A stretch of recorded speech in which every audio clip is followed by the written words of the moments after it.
This is what I would compare it to, is the situation, whether it's for individuals standing up to Donald Trump or nations, is very similar to having an alcoholic parent or an abusive partner.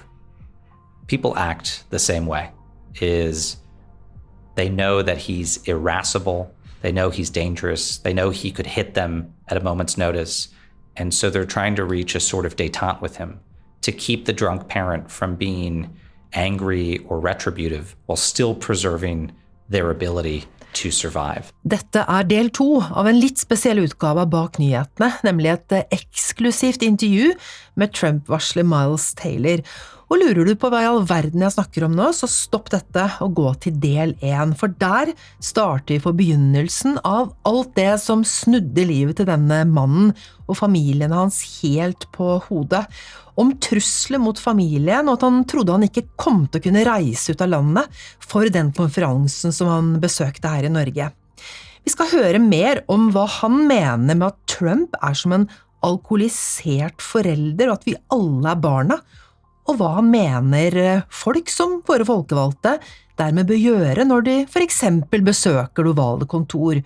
Og Tuva, hun har også spurt om hva vi som vanlige borgere i helt andre land kan gjøre på vår måte for å kjempe mot det amerikanske demokratiets fall. Men først, Tuva, så det du som har gjort dette intervjuet på Mediedager i Bergen, og vi avsluttet der du stilte et spørsmål. Kan du gjenta det? Ja, jeg spurte om Trump smart. Jeg lurer jo på det iblant. Han stokk dum, eller han egentlig genial? Han har jo klart å bli president i USA 2 ganger, og foran flinke folk, tilsynelatende. Så han får jo beviselig til ting som mange andre ikke får til. Og jeg ville høre betraktningene til en som faktisk har jobbet tett på presidenten og gjort ting som å brife ham før møter og så videre rundt intelligensnivået rett og slett til Donald Trump. Is he smart? Det skal lytterne våre få Miles Taylor sitt svar på veldig snart. Dette Bak nyhetene med Elin Ludvigsen, en helt spesiell utgave, nemlig et intervju med Trump-varsleren Miles Taylor, og vi går rett til det som mange nå sikkert lurer på. Is he smart? No, not traditionally. He's just blunt, and he's willing to do anything to get his way. I don't consider him by any stretch an intelligent man. In fact, I think he's one of the most ill-informed, unintelligent people I've ever met in my entire life. I mean, we could barely brief him on anything complicated and get him to pay attention for more than a minute. In fact, we used to cut memos down from 50-page memos down to a picture on a single piece of paper because he wouldn't read. I don't know if he can read, and I don't even say that jokingly. Is the man, we couldn't get him to focus or pay attention. So I think in a traditional sense, he's one of the least informed, most unintelligent people I've ever met in my entire life. And that also makes him one of the most dangerous people that I've ever met in my entire life. Does he believe that he is doing good things? Donald Trump is more convinced of his own rectitude and his own righteousness than anyone I know. He thinks he's the greatest president in American history. When he says that, you have to take him seriously. I remember in the first term, Donald Trump would often compare himself to Ronald Reagan and Abraham Lincoln. And I thought that that was sort of absurd at the time when he would say, I'm more popular than Abraham Lincoln. First of all, there weren't polls back then, and how do you know? And second of all, of course you're not more popular than Abraham Lincoln. And now I don't know if I'm right about that, because the American people, despite all of the evidence that they had that Donald Trump would threaten the foundations of our republic, still reelected him. And so in some ways, he may be closer to right than me about how popular he is. But he is very convinced he's the savior of the United States. He has these delusions of grandeur about it. And in his mind, nothing should stop him from doing what he wants. How did it feel to be in his administration and seeing this and kind of getting how scary and how dangerous it could be, and try to speak up, and just realizing that most Americans just didn't get it? Immensely frustrating. I mean, I think on a personal level, it was really disappointing to see so many people I looked up to in Washington in private say the same things that I eventually said publicly. In private, to say, this man is terrifying, this man is a threat to the foundations of our republic. But then for those same people in public to go out and praise Donald Trump and thank him for his extraordinary leadership and thank him for being the greatest president, that to me was really personally disappointing to see all of these figures that, as a young man in Washington, I'd looked up to, sort of self-immolate in front of the American people by saying something different about what they knew to be true. What that's done is that sort of attitude, that sort of complicity has allowed Donald Trump to thrive. And so I knew in turning against that, it would have a lot of consequences for me because I didn't have a lot of air cover. I mean, I would say at the time after I came forward, who the hell is Miles Taylor? Who the hell am I? I wasn't a household name. I wasn't who people were expecting to be anonymous. They were hoping for some famous person in Washington to lead the charge, to ride in on a horse. But it ended up having to be me, a bureaucrat, a functionary, because those people who should have rode in on the horse were too scared to. They said all those things in private, but they were too scared that it would blow up their lives. And you know what? In a sense, they were right. It would have blown up their lives because it did to me. More people need to be willing to do it. And if they're not, then the people like me will end up in jail cells. They'll end up hounded by stalkers. And that's the country that we will live in. Is there a resistance within right now? Within the Trump administration, no. I don't think so. I don't think that there are enough people checking the extraordinarily egregious impulses of this president. There were in the first term, at least for the first part of it, there were a lot of people who pushed back. And when I used the term resistance in the original opinion piece, I made very clear that it wasn't the resistance of the political left. I wasn't defying the lawful orders of the President of the United States. If he told us to do something that was consistent with the law, we weren't secretly conspiring to defy him. We were a resistance preventing the president from doing illegal things he wasn't allowed to do under the Constitution, but that he wanted to do all the time. That sort of resistance, as far as I can tell, does not exist in the second Trump administration. There are not cabinet members that are preventing him from doing these things. And we know that because he is carrying out orders that are being challenged in the courts as illegal, up to and including orders to investigate private citizens for publicly critiquing him. I can't think of something more clearly unconstitutional. And yet he was able to do it. And it will probably take us years to fight that in the courts. On stage, you told an anecdote or a story about someone who kind of shared your opinion on things, but he told you something about him having to keep in mind the audience he was talking to. Yeah. Could you tell that story? Yeah. There were a lot of people during the Trump administration who behind the scenes I thought shared my views of the danger that the president posed. In fact, I would say at least half of his cabinet, the senior most members of the Trump administration, felt like he was a danger to the country, which is extraordinary, that the president's own people thought he was very, very dangerous and potentially needed to be replaced. And yet, a lot of those people, when forced to stake out a position publicly, retreated from those views and instead praised the president. And one of those was someone who used to be a very close friend. Is one of the other leaders at the Department of Homeland Security that I worked with was a man named Chad Wolf. We went to a lot of these meetings with the president together. We saw the same things.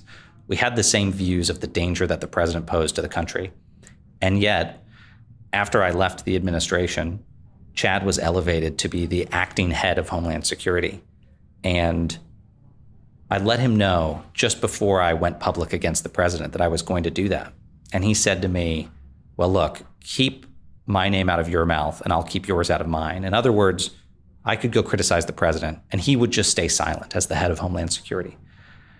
The week after that, when I came forward against Trump and I unmasked myself and said I was anonymous, that very same week, Chad went and appeared next to the president of the United States and said, Miles Taylor had never criticized Donald Trump. It's egregious that he's doing this. And he roundly condemned me and he stood by the president. And that to me was very illustrative of how contagious cowardice actually is. That someone who had so clearly seen the danger Donald Trump posed made a choice to stand next to that dangerous man and criticize one of his close friends. It showed how easily people can be overtaken by fear and cowardice. And to this day, I think Chad Wolf, who continues to fawn over the president publicly, I think he still believes privately that the man is a danger to the fabric of our republic.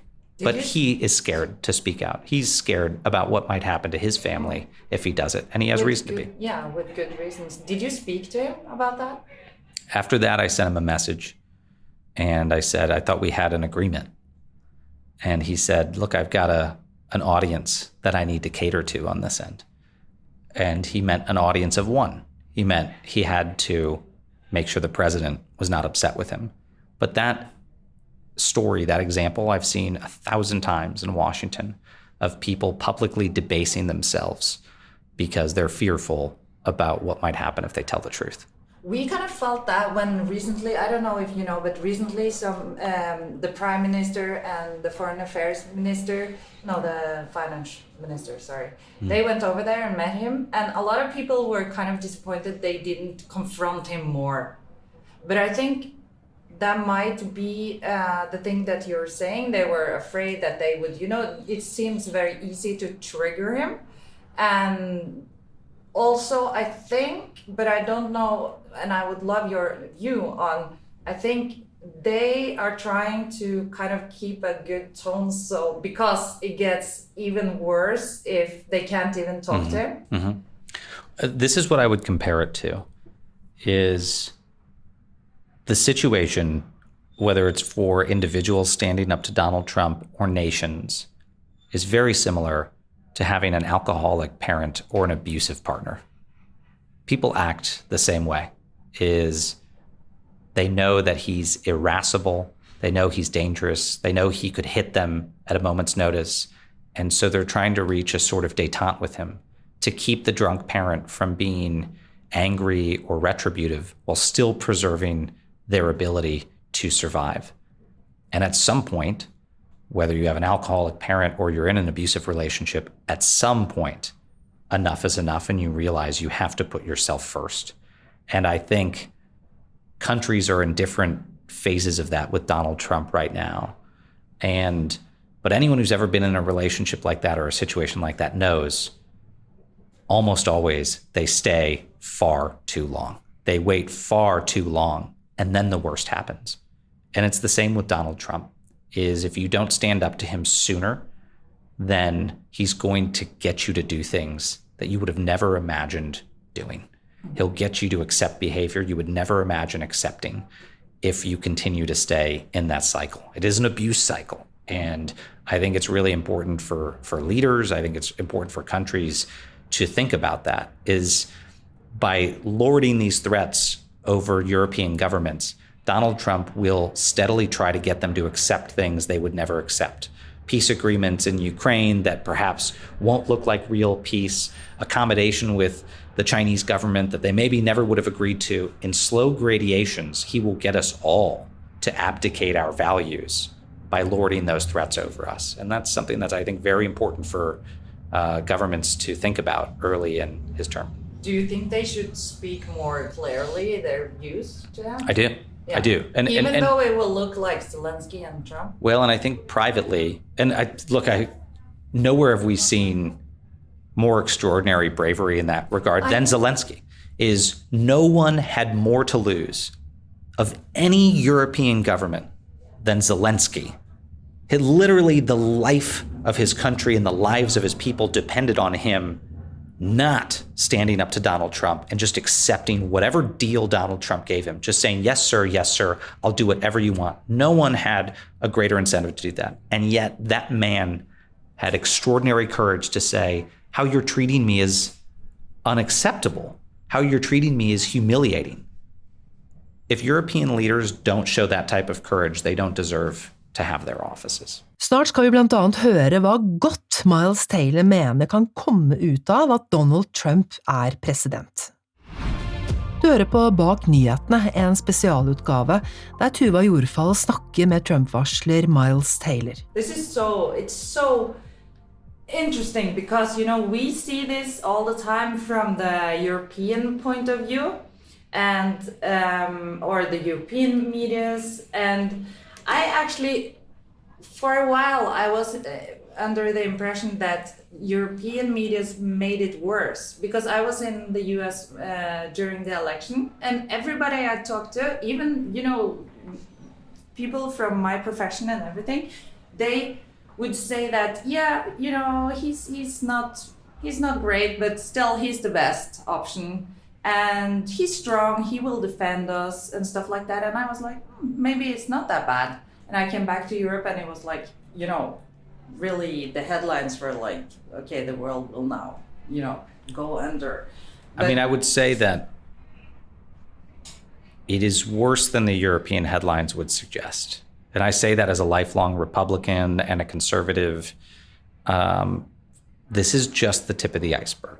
What we are seeing with Donald Trump right now and his behavior is not going to get better. He is realizing, and he knows, there is nothing to stop him from doing some of the more extraordinary things he might do, deploying U.S. troops in American streets, denying aid to democratic, states and governments because they don't support him, breaking NATO, going on and on. There's nothing to stop him. There isn't. And it would be foolish for European governments and populations to think that some hero is going to rise out of the American bureaucracy and prevent him. For the next 3.5 years, he'll do what he wants, and it will get more and more galling. And I think that's important for folks to understand, not just in terms of how to handle the Trump presidency, but how to think about the future. It really pains me to say this. I consider myself a very patriotic American, but contemporaries need to think of this moment like the fall of Rome. They do. It is happening. These are the trend lines you would see if the most powerful polity in the world was starting to crumble and abdicate its responsibilities. And if you're a student of history and you look at the fall of Rome, well, it didn't happen overnight. It happened over multiple leaders, but the warning signs were there. We are seeing the same hallmarks in Washington. I say that because if you knew at the time, 2,000 years ago, that Rome was going to fall and you were one of Rome's protectorates, what would you have done? You would have fortified your independence. You would have built your own resilience and autonomy. You would have built up your own military. You would have stopped depending on that leadership regime. Unfortunately, I think that's what needs to happen for a lot of America's partners. They need to hedge, and they need to prepare for a world in which they're no longer defended by America, whether that's verbally or morally, or whether that's America's literal nuclear umbrella to protect them. I think they should anticipate they're going to be, in our lifetimes, living in a world in which they cannot depend on U.S. support, whether they're attacked in a trade dispute or whether they're invaded by Moscow. They cannot anticipate that the United States will live up to its obligations to protect. And to me, that's deeply depressing. But people need to be very realistic about that. Otherwise, they could find themselves next year or years from now in a much more dire situation.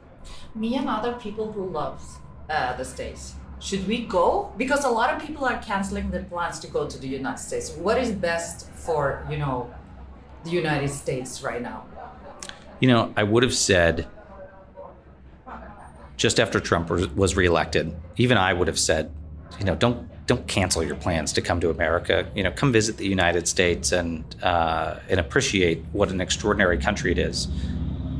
But there are now literal risks for people coming and visiting the United States. The administration has ratcheted up the ability to search through the electronic devices, the baggage, the anything that a foreigner brings into the country, and they are doing that. And they have weaponized visas, the permission slip you get into the country, whether it's students or tourists. They are using the possibility of immediate deportation as a way to punish people that they don't like. We've seen this with lawyers who are a part of cases against the administration. They'll go on vacation with their families and come back into the United States and have their computers searched, their devices searched. This is something we've never seen ever in the United States. And it's easy to fall into the trap of thinking, well, that's not really happening. Or maybe that's just happening to a handful of people. No, this is happening to thousands of people now. I mean, just students in the United States, foreign students are terrified that one wrong move will cause their life to be destroyed, their university relationship canceled, and they'll be deported from the United States. But this goes all the way back to what I said Donald Trump told us in the Oval Office, is that if you don't get leverage over someone, they won't do what you want. And he sees things like a visa as leverage over someone. And who would want to visit that country? I would be mortified to go visit a country where I knew what I said, what I did, what I posted on social media could potentially in an instant be used by authorities to deport me, to humiliate me, to search through my devices. That's what we would expect in a police state. But it's now a very credible worry in the United States. But doesn't it hurt you if you guys, if we stay away and try and just protect our own little, No. It sends a message. Yeah. It sends a message. If people are scared to come over to your house because they think your house is dangerous, that helps you wake up. And I think the American people need to see that. They need to know people are scared to come over because of how quickly this has devolved. You should not have to worry when you go visit a fellow Western democracy that they're going to search you and search your social media and try to humiliate you and find some way to get leverage over you. That should never be a concern, but it does now have the hallmarks of the Stasi in Eastern Germany. And that's not hyperbolic. That's not an overstatement. I'm telling folks, that's the reality of where America's headed right now. And last question. This can sound very strange, but in this podcast, we always try to find some hope, even when there's little, So what good can come from Trump being America's president? I would describe myself as an optimistic fatalist. That sounds very philosophical. What I mean by that is, I believe, as a fatalist would, that nature destroys everything it creates. It will eventually destroy me and this room that we're sitting in and this democracy and Western civilization. All of those things will eventually fall. It is inevitable. But I'm an optimist in the sense that nature also creates from everything it's also destroyed. Why is that relevant to the situation we are in? Well, even the most destructive presidency, even the darkest situation, can result in the reconstitution of the things that really matter to us. And what I think the Trump presidency is going to do is it's going to shock us into realizing that we have veered from the things that we value, the people that we value, democratic norms, and hopefully will cause us on the back end to want to reconstitute those things better. If NATO falls because of this, hopefully on the back end, we'll want to rebuild a better NATO. If America's democracy ends up in demise, hopefully Americans will want to reconstitute America either in some different form or renegotiation of the Constitution, something to bring it back better. There's always that prospect, but it usually first requires a very, very difficult and painful reminder. And we're now in that period of reminding. Du har hørt Bak nyhetene med Elin Ludvigsen og Tuva Jorfald, del 2 av denne spesialutgaven. Det Tuva som har gjort intervjuet med Miles Taylor og klippet disse 2 episodene, og lyddesign her ved Nils Johan Halvorsen. Du kan maile oss på hei@momentummedia.no hvis du har innspill til denne episoden, eller noe annet på hjertet. hei@momentummedia.no. 2 M-er. 4 M-er. You kind of dressed like a rock star. This is my one outfit that I wear almost every day because it's very easy. Yeah. I have like 9 pairs of black jeans. I have like 12 of these black shirts and 2 of these leather jackets. Yeah. And 2 pairs of these boots. I'm serious. That's my closet. I just go in and now my wife makes fun of me because I'll go and I'll say, the black on this has faded, that it no longer matches this black. Yeah. She's like, it's black. I was like, yeah, but they're not the same black. So I had that problem this morning, but anyway. So you're a Trump, what is it called? Big fan. You criticize him, but you're more into fashion. Yes, that's right. Few people know.